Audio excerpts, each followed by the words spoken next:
Welcome back. Thank you for checking out this bonus edition of the 12 Kyle podcast. I'm 12 Kyle. Check this out. All right. So, what I want to talk about on this bonus edition of the podcast is I want to take you back, if you will, to an experience that, many of you didn't really get a chance to experience, just depending on your age. And that is of the era where you actually had to purchase music. What I mean by that is like you had to literally go to the record store and buy an album or buy a CD or whatever, tape, whatever it was that you were going to get, right? So I came to this because particularly for those of you who are watching on YouTube, I'm not going to tell you if you're streaming it somewhere else, I'm not going to tell you to stop and go to YouTube. But if you're watching this on YouTube, I'll have visuals. What I mean by that is like I was walking through my garage the other day, right? And I saw this box. And I'm like, why is this box sitting here? Like the box had been sitting there so long, like I really couldn't remember why it was there. And the closer I got to the box, I realized that the box contained CDs. Like I had this huge CD collection. And I still do. It's just, I have no use for the CDs because everything that I owned on CD, I literally can get at, my fingertips, on Spotify, right? Or Apple. So it got me to thinking like, what's in that box? Like I literally have not opened this box of CDs. And I don't know, it's been a few years. It's been at least 8 or 9 years, maybe. I don't even think Skylar was born, so that'd be like 10 years ago. So I haven't gone in this box. But what I wanted to do was, just for the fun of an episode, I want to go into the box. And what I'm going to do is, again, I haven't opened this box. I'm going to, and the box is literally at my feet. Here's the top of the box. It's an old Office Depot box if you're watching on YouTube. What I'm going to do is I'm just going to dig my hand into the box. And I'm going to pull out a CD. And whatever CD I pull out, I really feel like there's a story behind either why I purchased it or where I was when I purchased it. So roll with me on this one. So let's get it started. All right. So what I'm going to do is dig down without even looking into the box. You can hear it kind of rumbling. Let me grab a CD. And the first CD that I grab is, if you're looking on YouTube, Goodie Mob, Soul Food. Now let me look and see if the CD is actually in here. Oh, much to my surprise, CD's in here. Because I have quite a few CDs where the CD case is there, but there's no CD. What do I remember about purchasing this? I remember this album came out in 1995. So I was still in school at South Carolina State University. And I remember going to the Prince of Orange Mall and purchasing this CD. What I would do a lot of times is anytime I purchased a CD, I literally would, depending on how bad like I was ready to listen to it, sometimes I would literally just purchase the CD, go sit in the car and listen to it before I even went back to the dorm. But in this case, I distinctly remember listening to this one because obviously Outkast had come out and Goodie Mob was on Outkast's album, and we knew who Outkast was and we knew who Goodie Mob was. So I was really looking forward to, on the strength of them, or on the strength of the feature that they had on Outkast's debut album, Southern Playlist of Cadillac Music. There was a song called Get Up, Get Out from Goodie Mob. And so I was really looking forward to this album. This album is entitled Soul Food. And it's an incredibly dope album. I do remember, again, listening to it. I remember listening to this. I listened to it in its entirety in the parking lot at the Prince of Orange Mall in Orangeburg, South Carolina, where South Carolina State University is located. But this album brings back a lot of memories, man. Without even thinking about it, like my favorite song, obviously, is Cell Therapy, and what was my other joint? CeeLo's verse on Goodie Bag. Love that verse. But this entire album is a banger. I remember it was one of those albums that everybody got like the first week that it came out. So great memories. And it's the album. I still listen to Soul Food. It's still a dope album. If you follow the podcast, you know I did a review on it a couple of years ago. But dope album. Let's see what else we got here. All right, so let's see what else. Digging here. I'm just digging. And again, I don't know what I'm going to pull out. The next album, Shaquille O'Neal. Can't Stop the Rain. What do I remember about this album? I remember No, you know what? I did not purchase this album. I got this album from BMG Music Group. It was a thing back in the day where you would sign up for a penny. You could sign up, and for a penny, you could get like 20 CDs, and you had to get a membership to BMG or Columbia House. I think this one was through Columbia House, but I remember ordering this because I was like, man, and Shaq was Shaq at this time. I want to say this was Shaq's second album. I think it wasn't his first album. Yeah, this one, it wasn't a bad album. Shaq actually can rap. I mean, I don't know if you guys are familiar with, especially some of you younger people, you see Shaq on TNT and he's clowning with Chuck and Ernie and Kenny, but Shaq is a very, very solid rapper. But I remember getting this. I got this on BMG, and so I only paid a penny for it, if you will. And what's funny was, like, you pay a penny for those CDs, and like I never paid any. I mean, like, you literally would fill out a form, send it back with a penny, and you would get 20 CDs. And I never paid anything beyond that. That was it. And I had basically 20 free CDs. Favorite song on this album was Can't Stop the Rain. Shaq and Biggie.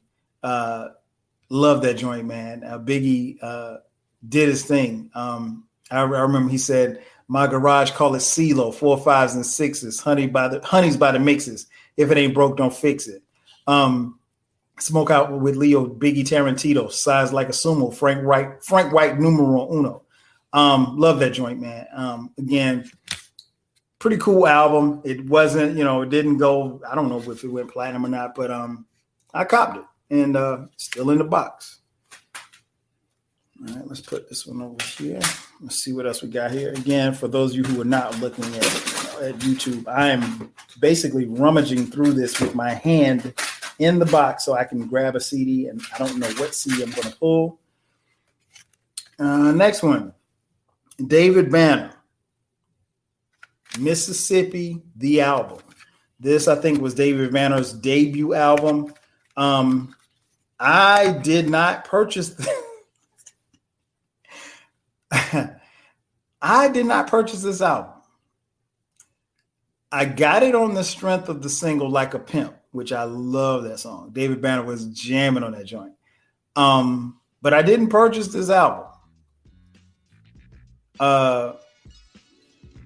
What's the best way I can describe this? I got this one on a 5-finger discount. I think the statute of limitations statute of limitations passed? Have the statute of limitations? Okay, we're good.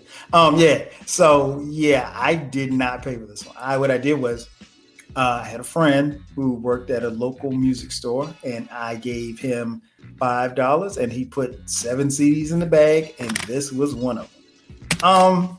Not really a lot of memories from this album. I do remember listening to it, but I mostly listened to Like a Pimp.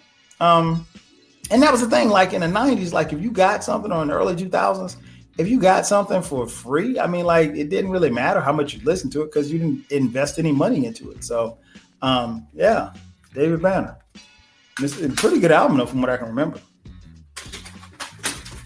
Let's see what else we got here. Let's dig deep. Because I know there's some mixtapes in here, too. Oh, wow. Nappy Roots. Watermelon, Chicken, and Grits is the name of the album. I didn't buy this. I didn't buy this album either. Actually, my then girlfriend, now wife, Sharice, bought this one for me. I don't really remember much about this album. It was okay. It was a country, down south album. What was the jam on this joint? Was it Po Folks? I can't remember what the jam on it was. Honestly, I didn't listen to this album that much. It was okay. I gave it a couple of spins, but didn't really get a lot of burn in the Nissan Maxima. All right, so let's see what else we got here. Oh wow, Mariah Carey, kind of scary. This is a cassette. Well, this is a CD single because it's the Heartbreaker CD single. Album version featuring Jay-Z, and then there's two versions. There's an album version featuring Jay-Z, a no rap version, and then the remix with the Brat, Missy Elliott, and DJ Clue. This album again was not purchased. This album was my girlfriend's album, so most recent. I don't know how I got it in my collection, but hey, it's okay. Oh, whew, this one right here. This next album, The Firm, the album, with Nas, Foxy Brown, AZ, and Nature. I remember this one all too well. Another one that I copped from Prince of Orange Mall in Orangeburg, South Carolina. I really like this album. I really, really like this album. I know a lot of people dumped on it. They didn't think that Dre's production fit, what they were rhyming about or whatever like that. But there was a lot of anticipation for this album. You got Nas, you got AZ, you got Nature, you got Foxy Brown, and you got Dr. Dre and the Trackmasters doing the production. Go back and listen to that album. I don't think that album is as bad as people think it is. I think the expectations probably were way too high for this album, but I think this is a very, very solid album. You go back and listen to it. It's not a dud. I don't know what people expected.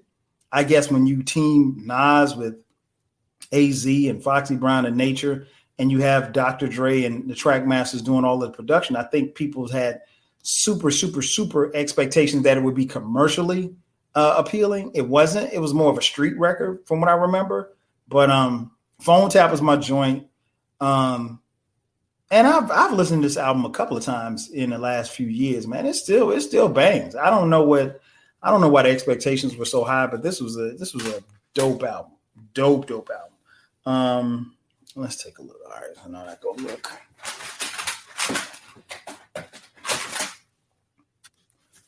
Okay. The next album, Juvenile, the G Code. What was on this album? This is not my album. I know that I have this album. And when I say album, I mean CD. I know I have it, but this isn't mine. I didn't purchase this. But it's in my CD collection. Maybe it's my wife's. I don't know. We were living together at the time. Who knows? All right, so let's see what else we got here. As we dig through the crates. The God MC, Rakim Allah, The Seventh Seal. I remember this one very well. Bought this. I had very huge expectations for this album. Another one that I remember just playing over and over and over again. I was a little surprised with the production. Rakim, not with Eric B at this time. This album came out in 2009. It was a good album. I think it could have been great had he had better production, which has been kind of a knock to, if you will, to some degree for Rakim when he wasn't with Eric B.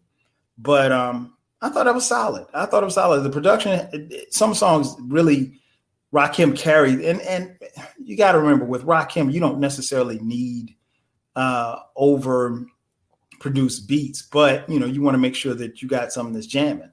And that the production needed some work, but Rakim was flawless throughout, so I didn't have a problem with it. All right, so let's see what else we got here. No R&B, we did grab a Mariah joint. And I know that at one point I had these CDs in some type of order. All right, so let's see what else we got here. Okay. No, let's pull this one. I grabbed two, but I'm gonna pull the one off the top. A personal favorite, a really, really dope album, Commons B. This one was, if I'm not mistaken, exclusively produced by Kanye West. He was the executive producer. Love this album. This intro to B, man, I love that. That might be one of my favorite intros on any hip hop album. It's dope, man. This is dope. This is arguably Common's best album. What can I say? I mean, Kanye blazed it. It's only 11 tracks. The people, Real People. They Say, It's Your World. Yeah, all of these tracks are dope tracks from start to finish. I don't really have a favorite. I take that back. If I had to have a favorite, I'd probably say The Corner. But it's a dope, one of my favorite. It's probably my second favorite Common album behind Like Water for Chocolate. But dope album. I remember purchasing this one and I played it. Let me see the CDs in here. Yeah, CDs in here. And if you can see, it's kind of scratched up, but still plays though. Look at the front. Yeah, the front's kind of damaged, but it still plays, man. Still plays. Common B. Love that joint. Grab a couple more. See what else we got here. See what's in this box. Oh no, I grabbed another Common album. So let's grab what's on top. Baylor, are you looking? Michael Jackson Thriller. Obviously, this album came out a long time ago, but everybody had the CD, everybody had the album, everybody had the tape. What can I say about Thriller that you don't already know? Let's see. Well, we've already established that it's not better than Purple Rain, but but I digress. But crazy, I remember buying that just as a collector's item because I needed a CD. I didn't have Michael Jackson. I mean, I had this on cassette tape. I had the vinyl, and I still have the vinyl somewhere at my mom's house. But I needed it. I needed to have the CD, and you can't go wrong with Mike, man. Thriller was it was a dope album. It was incredible. It was, it's probably one of those few records that everybody and their mama had, or at least purchased at least once or twice in their lifetime. And like I said, I know I had the tape, I have the CD, and I got the vinyl. So Mike, and I want to say this isn't even my first copy. This might be my second or third copy as far as CDs, because you know how it goes. I mean, you buy a CD as popular as Thriller, somebody comes over and borrows it or whatever like that, or just say, man, let me make a dub, and they never give it back. But yeah, man, you can't beat Thriller, man. Come on. Well, I mean, Purple Rain does, but shout out to Baylor. Let's see here. This one right here, Capital Punishment from Big Pun, the debut album from Big Pun. Man, let's see here. Yeah, the CDs in here too. Man, I played this joint. Oh my gosh, I played this to death. Super lyrical with Black Thought. You Ain't a Killer, Dream Shatterer. I mean, Pun and Fat Joe, the Fat Joe skit, the skit with was that on this album? Let me see. Was that the Funk Flex skit? Hilarious. Packing the Mac in the back in the act. Yeah, man, I love this album. Rest in peace, Big Pun. Great album. I remember buying that, and I think I bought this one at the crib. I think I bought that when I was at home on break. But I do remember buying it in Florence at Ray's Records. Shout out to Ray's Records in my hometown of Florence, South Carolina. And Capital Punishment stayed in my 6-disc changer rotation in my Nissan Maxima. Let's grab a few more before we get out of here. Let's see. Let me go deep in the box. Hang on a second.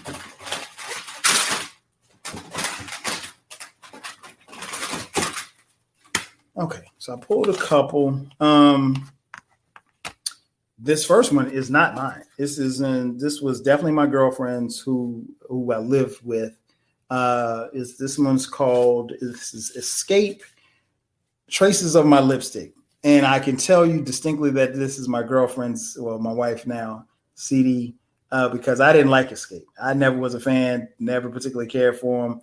This is hers. Somehow, some of her CDs ended up in my collection. This must be hers too as well. This is Beyonce. What is this? What's the name of this album? Beyonce. Oh, there's no CD in here.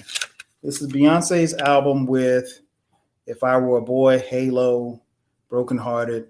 Again, this isn't mine. It ended up in my case, but you know, Beyonce, she all right, she cool. Oh, this one right here. This next one. The Band. Bad Boys, The Band. That was the group that Puffy created for TV, and they made an album, which really wasn't a bad album. I remember actually going back again to the Prince of Orange Mall, purchasing this album. It wasn't bad, man. It wasn't as bad as I thought it was going to be. It's actually pretty deep. No, I didn't get this from Prince Store. I bought this at Tower Records. That's where I got it from. Because this was 2003. Yeah, it wasn't that bad, man. The band, they had some songs. They had a couple of joints on here. I like them. I don't know necessarily what happened to all of them, but yeah, they were cool, man. They were solid. Let's see what else we got here. I'm gonna grab a couple more. Let's see. All right, so let's start from the top. This one right here is a pretty popular one. I think you guys have heard of this guy. This is The Blueprint from Jay-Z. Incredible album. One of his best albums. It's debated whether or not this is a 5 mic album. I don't think it's a 5 mic album because Hola Jovito is on there. But I love this album. Song Cry, incredible. Probably one of my favorite songs on the album. Heart of the City is another one. Kanye West production and Just Blaze, crazy on this album. This was his bounce back album. This was, we heard Takeover and we thought it was over for Nas, but Nas came back. But still, incredible album nonetheless. Love it. Still play it to this. Let me see.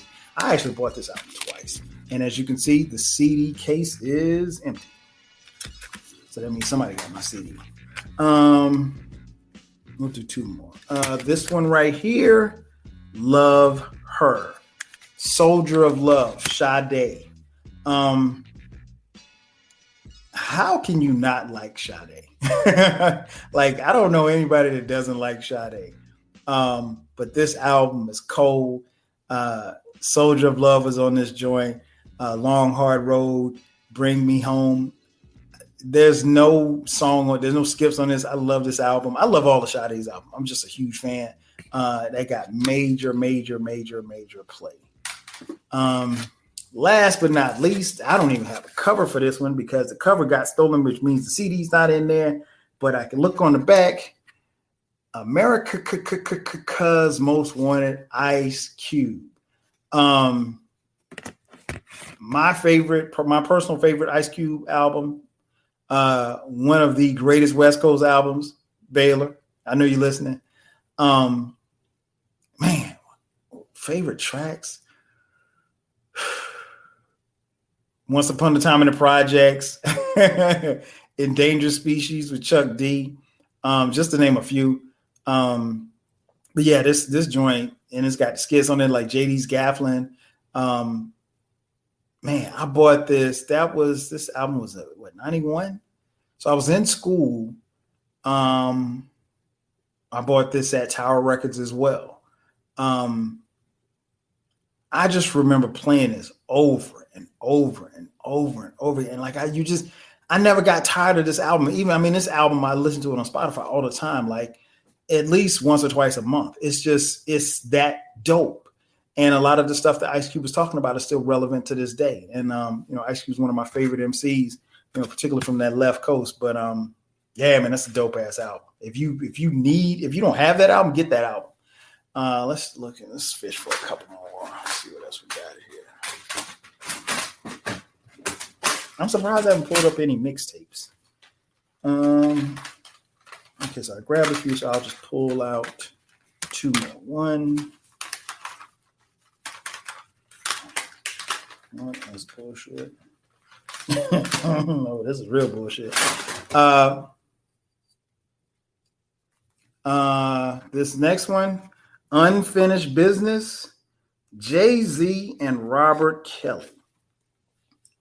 I'll be honest, in spite of how I feel about Robert Kelly, I didn't like this album. I didn't like the first one, to be honest. I didn't particularly care for the idea of Jay rhyming and him singing. This one right here wasn't as bad as the first one. Well, no, I take it back. The first album wasn't that bad. What was that? What was the joint on here that I like? Body. Was that Body? Was Body on here, I think? I guess that wasn't on here. Big Chips might have been the joint that I like, but it's only like maybe 2 or 3 songs that I play off this album. This wasn't a good album. I mean, the idea of Robert Kelly and Jay-Z, bad idea from the start. It just didn't work, didn't fit.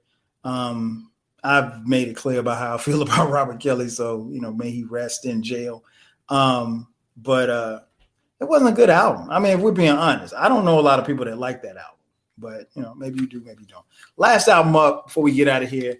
As I look and see, there's no CD in the case, so that means somebody probably stole it.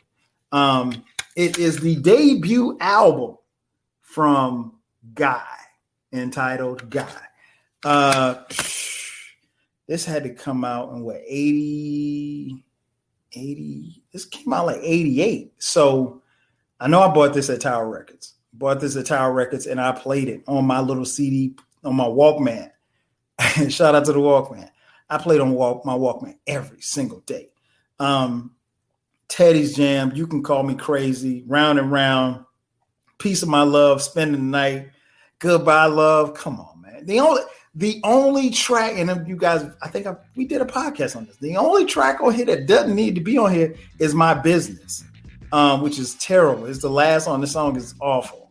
But other than that, 1 through 9, crazy. But yeah, man, you can't beat Teddy's Jam. You can't beat God. But yeah, that's going to do it for me. I just wanted to, particularly those of you who are watching on YouTube, there'll be the YouTube link is in the description box, so you can check that out. But I wanted to just put it out there, man. I wanted you guys to see how things are when sometimes you just dig into the box, and it felt good to go through the box. I see a couple of now that I can actually look at the box. I see Illmatic, which the CD is not in there. I see T.I. What's T.I. album is that? Oh, that's King. That wasn't that good. Reasonable Doubt is in here, and it's empty, I'm sure. Freeway. Oh, the Freeway album's good. Rough Riders.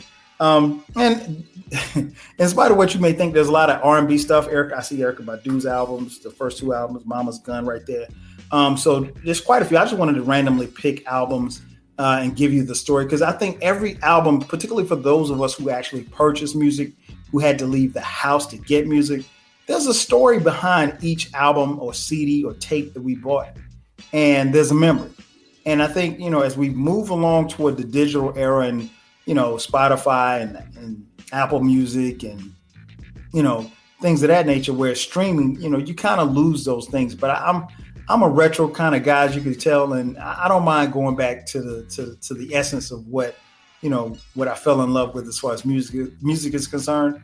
And I hope you guys enjoyed this. This one was fun. I may do this again, but it's a lot of CDs in this box. I wish I could pan the camera over here and let you see it. I had at least 1,000 CDs, and this is just one box. So I've got, I want to say like 4 other ones. I just happened to grab this one because it was the least heaviest one in the garage. So I'm going to end the podcast now, put it back in the garage, and who knows, maybe there'll be a podcast, a number 2 podcast, and maybe I'll have somebody else on and we'll talk about the CDs once I pull them out the box. That's going to do it for me. Again, thank you for checking out this edition of the 12 Kyle podcast. I'm your boy, 12 Kyle. I'll catch you guys next time. 5 Gs. If you work in university maintenance, Grainger considers you an MVP because your playbook ensures your arena is always ready for tip-off. And Grainger is your trusted partner, offering the products you need all in one place, from HVAC and plumbing supplies to lighting and more. And all delivered with plenty of time left on the clock, so your team always gets the win. Call 1-800-GRAINGER, visit Grainger.com, or just stop by. Grainger, for the ones who get it done.